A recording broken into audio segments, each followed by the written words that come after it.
Au nom du Père et du Fils et du Saint-Esprit. Amen. Shalom, bien-aimés frères et sœurs dans le Seigneur. Nous sommes aujourd'hui le dimanche 9 août 2020 et nous méditons l'Évangile selon Saint Matthieu, chapitre 14, versets 22 à 33. Je suis Edgar Assoy et par mon baptême, j'ai été envoyé, comme tout autre baptisé, proclamer la bonne nouvelle du salut en Jésus-Christ. Préparez le chemin du Seigneur. Aplanissez ses sentiers, car il revient.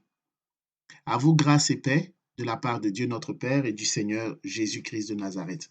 Dans l'évangile de ce jour, nous voyons les disciples en détresse, les disciples en souffrance.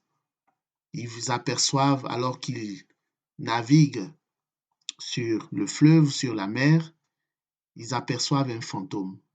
Ils aperçoivent en réalité Jésus-Christ, mais qu'ils prennent pour un fantôme. Et Jésus leur dit, confiance, c'est moi, n'ayez pas peur.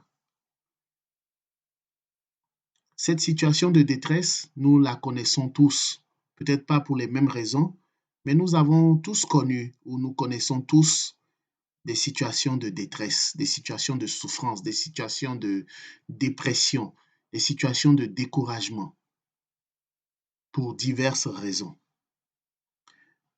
Et la bonne nouvelle de ce jour est que dans des moments de détresse tels que celui que l'Évangile nous rapporte aujourd'hui, il est possible d'appeler au secours. Il est possible de crier à Dieu.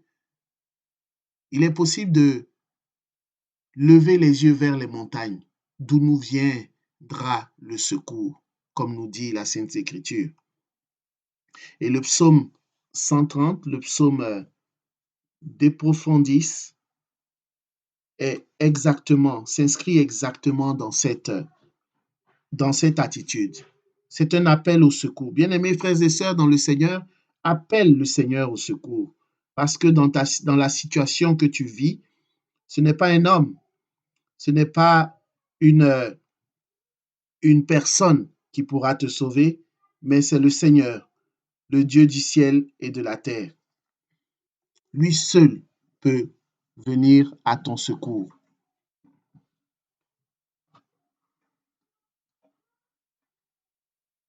Le De Profundis déclare ainsi, « Des profondeurs je t'appelle, Seigneur. Seigneur, entends ma voix. Que tes oreilles soient attentives à ma voix suppliante. Si tu retiens les fautes, Seigneur, qui subsistera? Mais tu disposes du pardon et l'on te craindra. J'attends le Seigneur, j'attends de toute mon âme et j'espère en sa parole. Mon âme désire le Seigneur, plus que la garde ne désire le matin, plus que la garde le matin.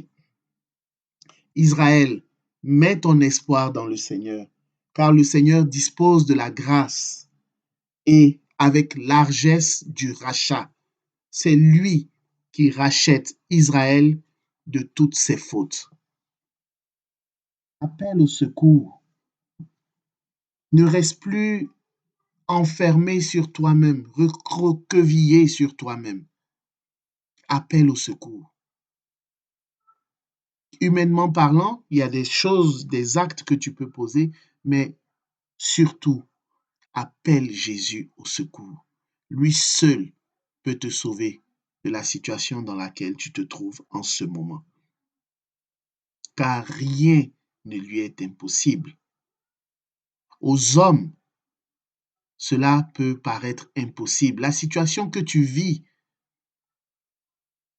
la résolution de cette situation te paraît impossible. La Bible le dit. Aux hommes, cela est impossible. Mais à Dieu, rien n'est impossible. Crie, appelle Jésus-Christ de toutes tes forces. Appelle-le dans les larmes, dans les veilles, dans des prières avec ferveur. Il viendra à ton secours. Aucun de ceux qui ont mis leur espérance en lui, jamais n'a été déçu. Jésus viendra à ton secours. Peut-être pas sous la forme à laquelle tu t'attends, mais il viendra te sauver, il viendra à ton secours. Toi aussi, tu pourras proclamer dans la joie, vraiment, Jésus-Christ est le Fils de Dieu. Il est le Fils du Dieu vivant, il est le Messie. Tu le proclameras avec force, avec vigueur, parce que tu l'auras expérimenté. Que la paix et la grâce de notre Seigneur Jésus-Christ soient ton partage au nom du Père et du Fils et du Saint-Esprit, ainsi soit-il.